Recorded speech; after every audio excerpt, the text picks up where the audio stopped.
Here's a simple way to determine your own caloric needs.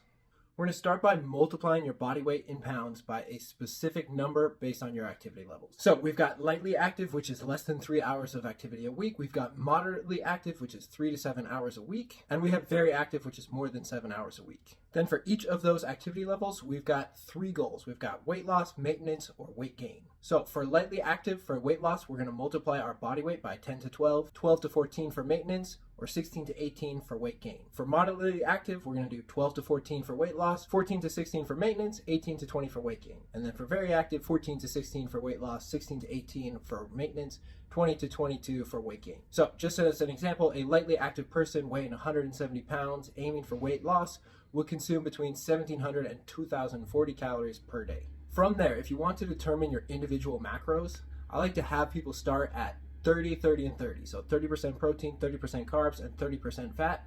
That gives you 10% to do whatever you want with. But if you want to calculate that out for yourself, we always start with protein. So again, we have our 3 categories: lightly active, moderately active, highly active. And then we've got our 3 phases: fat loss, maintenance, or muscle gain. So for lightly active, for fat loss, you're going to multiply by 0.6 to 0.9, 0.7 to 0.1 for maintenance, or 0.8 to 0.1.1 for weight gain. Moderately active, 0.7 to 0.1 for fat loss, 0.8 to 0.1.1 for maintenance, 0.9 to 1.2 for weight gain. And for highly active, we'll go 0.8 to 0.1.1 for fat loss, 0.9 to 1.2 for maintenance, and 1 to 1.3 for weight gain. So again, with our 170 pounder who's lightly active and wants to lose fat, we're in that range of 0.7 to 1. So we're going to multiply 170 pounds by 0.8, and we get 136 grams of protein per day. For fats and carbs, you can split that up however you like. Again, I like the 30-30-30, but you can split the remainder of your calories however you like between fats and carbs. So you're just going to figure out how many calories you have left after calculating your protein number, and then decide how you want to split the fats and carbs. But here are some factors to consider. In general, the more active you are, the greater your carbohydrate needs. The minimum threshold for fat is 15 to 20% of total calories, and research shows that low fat and low carb diets work equally as well for weight loss. Just remember in your calculations that there are 4 calories per gram of carbs, 9 calories per gram of fats.